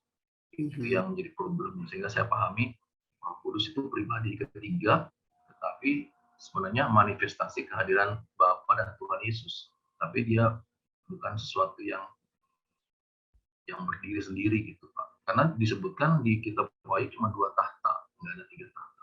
Ini masih belum saya paham, Pak. Mungkin Pak Manuel bisa bantu saya untuk bisa memahami. Terima kasih, Pak. Terima kasih banyak Bapak atas penambahan. Dan ada 2 hal sebenarnya yang perlu saya katakan dari penambahan Bapak yang akan buat Bapak semakin bingung ya. Tapi itu pertanyaan yang dan tanggapan juga yang kita akan bahas ketika kita membahas mengenai pribadi Allah. Di pertemuan berikutnya kita akan mulai bahas mengenai Tuhan yang hidup dan benar. Dan di situ kita akan mengerti atau berusaha mengerti segala-galanya terkait Tuhan, di mana pertanyaan nanti tentang kenapa Yesus mati, saya tidak menjawab kerinduan saudara-saudari, tapi sebenarnya pertanyaan itu akan tepat ketika kita bahas mengenai Yesus dan karyanya, dan pertanyaan Bapak tadi itu akan tepat ketika kita bahas tentang Roh Kudus. Akhirnya kita titip pertanyaan itu, namun kalau Bapak kembali ke firman, Bapak akan lebih kaget lagi, tidak ada 2 tahta, hanya ada 1 tahta. 3 pribadi. Ya, jadi tidak ada tahta Bapa dan tahta Anak, ada 1 tahta. Yang mana aku akan berikan duduk di tahtaku dan Bapakku. Ya, 1 tahta. 1 tahta, 3 Tuhan. Di situ lebih rumit lagi ya. Jadi kita perlu pergi menurut tahap masing-masing supaya kita bisa menebus pertanyaan-pertanyaan itu sesuai dengan takaran pemahaman yang kita sedang kembangkan ini. Jadi bukan saya tidak mau jawab, tapi tepat sekali masing-masing pertanyaan untuk topik masing-masing nanti kita bisa jawab. Soalnya terkadang saya coba berikan satu jawaban yang umum biar tidak masuk di detail-detail, karena akan tiba saatnya di mana kita bisa habiskan semua keraguan atau pertanyaan terkait hal itu. Saya persilakan Ibu Grace untuk menyampaikan tanggapan. Ya, salam sis, terima kasih. Salam Pak. Tadi berbicara tentang liberal ya, yang bagaimana pandangan para teolog maupun pandangan Pak Manuel sendiri setelah mengetahui bahwa trilogi mereka tidak ini dan mereka mengandalkan akal. Nah, itu sepertinya pengertian saya seperti akan membahayakan kepada generasi yang akan datang. Terus bagaimana kita menjelaskan kepada generasi yang akan datang tentang liberal yang sedang terjadi ini, karena anak-anak sekarang ini apapun yang terjadi mau tidak mau dia hanya mementingkan yang masuk akal yang dia mau. Dan saya prihatin juga kalau sampai di dalam setiap gereja lokal itu tidak menjelaskannya, tidak memberitahukannya yang secara secara jelas dimengerti oleh pemahaman kepada mereka. Mereka akan pergi seperti kepada saksi Yehova maupun kepada ini. Dan alangkah sayangnya kenapa di Indonesia, saya ada di Kuala Lumpur ya, kenapa di Indonesia kaum ini kenapa dibenarkan tidak seperti saksi Yehova? Kalau saksi Yehova kan tidak dibenarkan. Kenapa kaum liberal ini ya justru berbahaya menurut saya? Kalau saksi Yehova memang kita kalahnya di perang antara firman. Kalau sudah perang antara firman ayat-ayat, kita mungkin yang awam, yang bukan teolog, yang bukan pastor, kita akan kalah. Karena apa? Dan itu kita cepat sekali akan masuk ke saksi Yehova. Tapi yang liberal ini mengandalkan akal pikiran. Dan generasi muda sekarang itu mau tidak mau, karena saya juga punya anak bujang ya, yang tidak masuk akal itu sepertinya sulit diterima oleh mereka. Sehingga kita mesti kena bijaksana untuk menjelaskan. Dan menurut Pak Manuel bagaimana trik atau supaya kita boleh menjelaskan di gereja lokal kita masing-masing kepada generasi muda, generasi Yeremia yang Tuhan panggil ini. Terima kasih Pak. Tuhan Yesus memberkati. Sama-sama Ibu. Terima kasih banyak atas pertanyaannya. Dan pertama hal, mari kita mulai dari kaum liberal ini, kenapa diterima. Sebenarnya mereka tidak ada satu gereja, tidak ada satu kelompok begitu. Mereka ada di semua gereja. Bahkan terkadang orang-orang tidak sadar bahwa mereka sedang mengikuti paham liberalisme begitu. Maka bahaya di situ. Mereka mulai taruh keraguan terhadap Tuhan, terhadap firman, dan mulai mengambil sumber-sumber lain sebagai kebenaran. Jadi itu yang susah dihentikan ataupun ditemukan, di mana gereja liberal kita ketika sadar sudah hancur gerejanya, sudah jadi sekuler karena doktrin-doktrin yang diajarkan dengan sesat. Karena yang kita harus memperhatikan Ibu, bahwa salahnya dari teori-teori tersebut itu mereka mulai mengambil satu pihak saja, satu pokok sebagai kebenaran. Kalau kita datang kepada firman, pengenalan akan Tuhan itu holistik. Apa artinya holistik? Harus mencakupi semuanya. Akal budi saya, perasaan saya, tubuh saya, jiwa saya, diri saya sebagai manusia harus kenal Tuhan. Dari dalam dan dari luar. Firman masuk ke akal, tapi firman juga menyentuh perasaan dan memulihkan perasaan saya. Kalau saya menjunjung tinggi hanya perasaan, saya salah. Saya perlu pakai akal budi. Yesus saja ketika berikan Roh Kudus kepada kami, Roh Kudus dipanggil sebagai roh yang punya ketertiban. Itu akal budi. Dia menggajar. Banyak orang pikir bahwa karunia Roh Kudus itu untuk kesembuhan segala macam ya. Tapi karunia pertama-tama atau tugas pertama-tama Roh Kudus itu menggajar kita kebenaran firman Tuhan. Jadi itu lebih ke mengkotak-kotakan tugas atau peran Tuhan di hidup kita, dan akhirnya kita sesat. Kita pergi ke firman, dan apapun yang firman sedang ajarkan itu yang kita akan pelajari dan belajar. Cara kita, trik terbaik atau tips terbaik untuk kita menghentikan jemaat dan generasi muda dari menjatuh atau dijatuhkan di dalam pemahaman liberalisme itu adalah dengan mengajarkan kebenaran. Ibu tidak perlu bicara ke mereka tentang liberal. Sama sekali tidak perlu. Yang perlunya adalah ibu menguasai firman, mengajar firman, dan membawa mereka kepada firman. Saya akan kasih contoh. Saya punya satu teman, kebetulan itu gembala saya. Dia dulu kerja di bank di Brasil, bank keuangan itu ya. Dan dia kerja di bagian menghitung duit. Dan dia sudah veteran menghitung duit ya. Dia hitung selama dia sedang bicara, dengan kawan sekerja dan sedang menghitung saking dia sudah terbiasa. Tapi dia mengatakan ketika tangannya lewat di satu kertas yang palsu, dengan rasakan itu dia sudah tahu itu uang palsu. Padahal dia tidak melihat ya. Kenapa dia bisa tahu itu?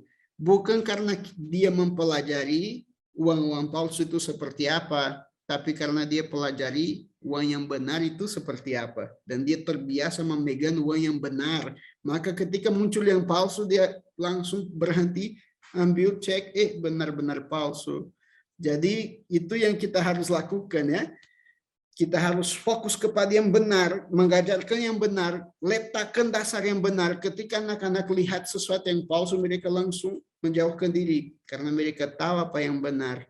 Jadi fokus kita di situ. Kalau kita coba membuka pikiran mereka dengan menggarahkan mata mereka ke yang palsu, Ibu tahu kan bagaimana hal dipikat ya, hal dipikat dengan iblis menarik mata dia kepada pohon itu. Lihat itu, pohonnya enak diambil. Lama-kelamaan mereka akan malah mau mengikuti pemahaman yang sesat karena lebih menyenangkan kodrat berdosa kita ya. Jadi tips terbaik adalah ajarkan kebenaran dan biarkan kebenaran memerdekakan kita. Jangan fokus ke yang palsu ya. Ya. Pada awalnya memang saya sangat risau karena di dalam sekolah teologi yang di Indonesia pun banyak sekali itu orang-orang liberal. Dan untuk mau pergi belajar ke sekolah teologi itu juga kita harus betul-betul mempunyai informasi yang sangat komplit baru kita boleh masuk ke sana. Dan karena pencerahan ini ya puji Tuhan lah ditambahkan dengan bijak oleh Pak Manuel. Terima kasih. Jadi belajar yang asli, tidak perlu yang palsu. Dan Yesus memberkati. Tidak perlu Ibu. Dan kayaknya memang banyak STT yang sudah liberal amat, tapi masih ada sisa setia. Jadi kita harus saling menguatkan sisa setia itu. Yang saya bisa bicara pertama-tama terima kasih banyak. Dan macam kursus ini satu kursus sudah menjadi satu kursus teologi dasar. Kami rasa diperlukan bahwa perbincangan pendahulu ini 4 sesi tentang peranggapan dan segala hal yang kita sudah lihat supaya saudara-saudari sendiri mulai punya wawasan dan pikir ya benar ya. Bahkan saya pribadi kalau menghadapi Alkitab saya harus melihat apa yang sedang ada di hati saya. Salah satu contoh yang luar biasa tadi Bapak yang bertanya, apa menebus dosa kita atau menebus kita? Itu perbedaan ketika kita datang ke firman dan dengarkan firman. Maka kita mengambil apa yang firman sedang katakan. Daripada ketika kita mulai mengfollow asumsi-asumsi yang ada di luar Alkitab. Itu menarik. Dan dari sini ke depan ketika kita mulai membahas pokok-pokok lain yang mendasar, seperti tentang Tuhan, tentang Yesus, tentang Alkitab itu sendiri, tentang Roh Kudus, Bapak Ibu sudah lengkap, sudah siap untuk punya pendapat kuat sendiri, punya kedewasaan untuk mengerti hal-hal yang lebih sulit. Dan bagi Bapak Ibu yang sering berteologi, membaca teologi, belajar teologi, jangan malu untuk memberikan tanggapan, berkontribusi karena pada intinya saya bukan pemilik kebenaran dan kami sedang belajar bersama. Jadi kalau ada masukan seperti tadi Bapak Indrawan, silahkan. Kita harus ciptakan suasana diskusi, bukan berdebat tapi diskusi dan saling melengkapi. Dan saya sangat tertolong ketika ada penambahan atau tanggapan seperti Bapak Daud, Karis, dan Bapak Indrawan, silahkan partisipatif. Mari kita saling menajamkan di sini dan berjalan melayar di dalam tema dasar-dasar ini sehingga kita memiliki dasar yang benar akan firman Tuhan dan bisa meneruskan dengan baik, dengan lengkap dan tanpa ragu-ragu akan memberikan pertanggungjawaban atas harapan iman kita ya. Terima kasih banyak dan Tuhan memberkati.